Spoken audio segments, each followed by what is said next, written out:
Religion is not an excuse. More specifically, religion is not an excuse for hate. Just because you have a belief in something does not give you the right to be a hateful and discriminating person.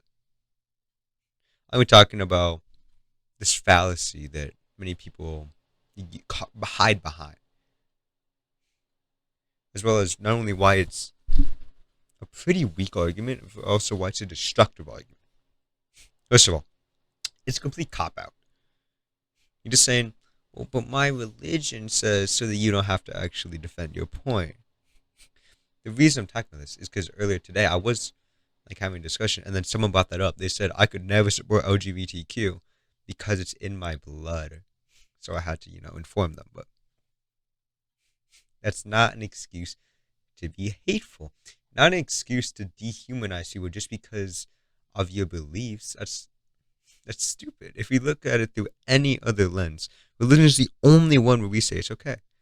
It's not only just now used as an excuse, it's been used for many, many, many, many, many centuries. Look at Manifest Destiny. Manifest Destiny was a religious thing that gave Europeans supposed right to conquer the U.S. It gave them the right, the God-given right, that they're allowed to do whatever they want. They're allowed to genocide the Native American people. I'm going to say that's okay? We're going to say that the Israelis, it's okay for them to commit genocide because their religion says that they're from there, so that it's their land? No. These are the most extreme examples of religion being used as a basis for genocide. But if religion can be used to defend something as cruel as genocide, what else can't it defend? If it can defend possibly the very worst thing a person or peoples can do, what else can it defend? We know it helps defend murder. We know it helps defend has helped defend racism, sexism, homophobia, transphobia, all of that.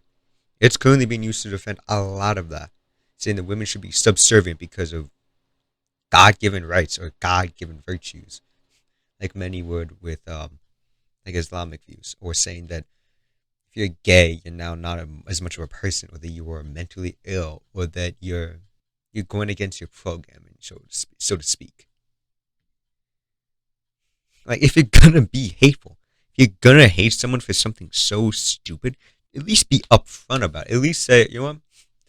I just want to hate you for something stupid and end it with there. Then at least I can, quote unquote, respect it. At least they're not trying to hide behind something. At least they're admitting their faults. Here they're just trying to hide behind a very weak defense, saying that, oh, it's not bad, it's just my religion. No. Be upfront about it. Don't try to hide behind a dog whistle. Do not. I will respect the person.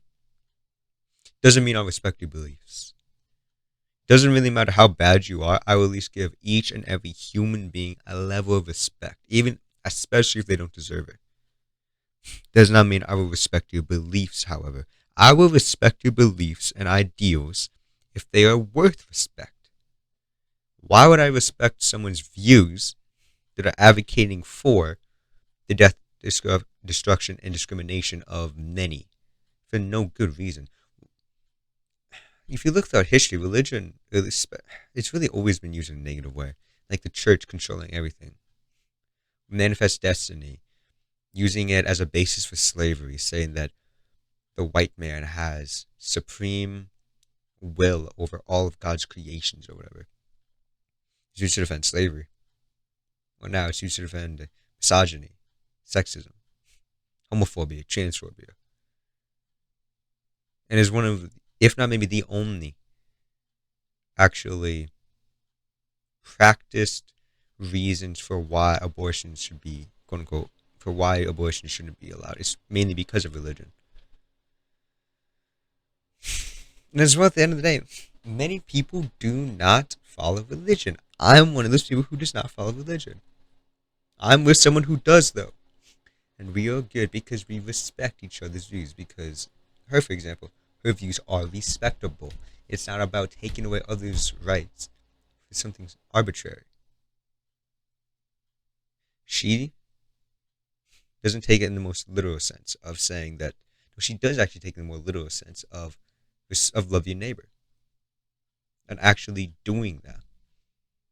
I can respect it if it is worth respecting. And we can't get anywhere if we're all speaking on these different metrics, if we're using completely different, if these reasons are so incompatible, we can't have a debate, we can't have a conversation. It's like we're speaking a different language. You're saying abortion shouldn't be legal because of my religion. I can't really refute that. There's nothing anyone can really say because it's so foreign. You'd have to completely disavowal religion in order to actually do that then. But we know we can't do that because it does cause quite the ruckus trying to do that. But I do believe that out of this course I've at least given a good basis for why religion is not a shield to hide behind.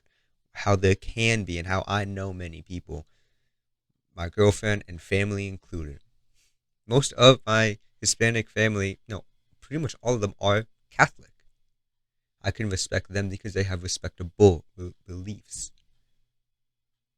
So we need to shed this idea that religion is something that can be hid behind, that it's the supreme law of the land, that it is something you cannot argue against, that it is something which is basically a trump card, where if you pull it, can't say anything about it. You're not allowed to go against it. No, we need to change that so we can actually get somewhere, so we can actually have a discussion, so we can actually speak the same language. You can't get through to a man who speaks Swahili by speaking Russian. You can't get through to a man who speaks French by speaking Chinese. And you can't get through to someone using a completely different metric, using a completely different set of ideals and reasonings to communicate. And you can't communicate with someone who does not believe in religion by arguing that the only reason is because of religion.